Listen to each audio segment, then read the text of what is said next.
I still remember the exact words that hit my phone screen that night.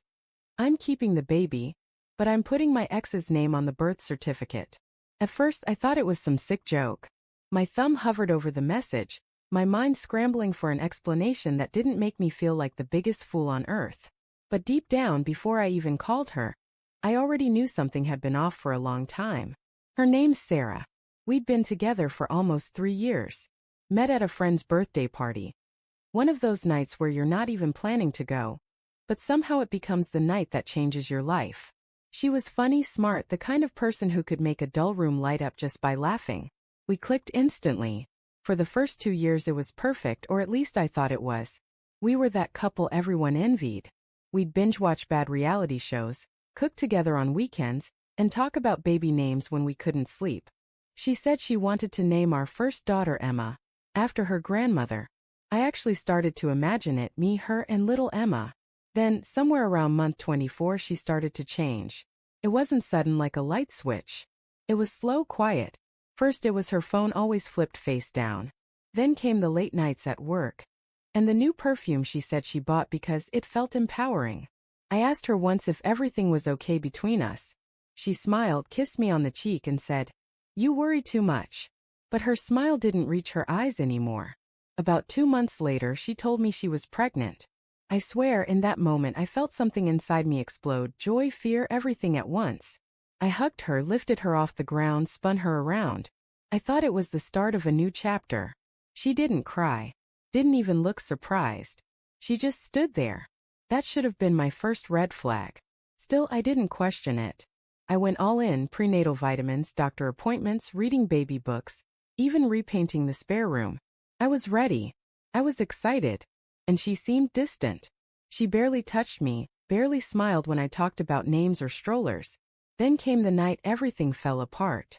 It was a Tuesday. She'd gone out to clear her head. She said she needed some alone time, that pregnancy hormones were making her emotional. I didn't argue. I stayed home, made dinner and waited. Around midnight I texted to check in. No reply. Another hour passed.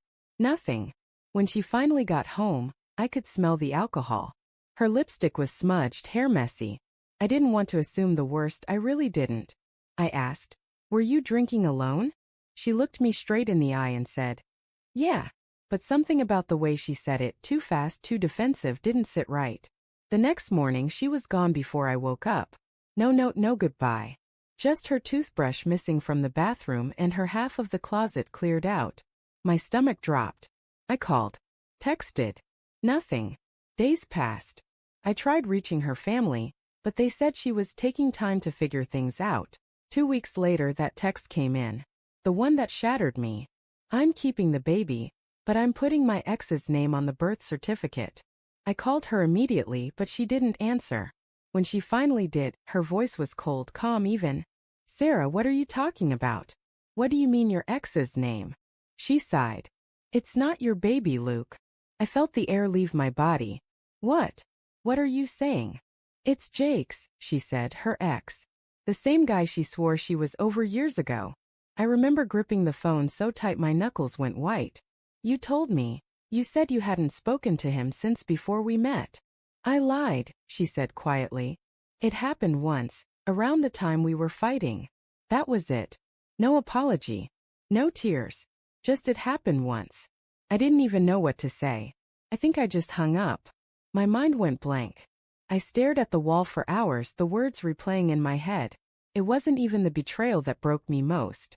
It was the fact that I had loved her so completely, so deeply, that I built a life around her, and she walked away like it meant nothing.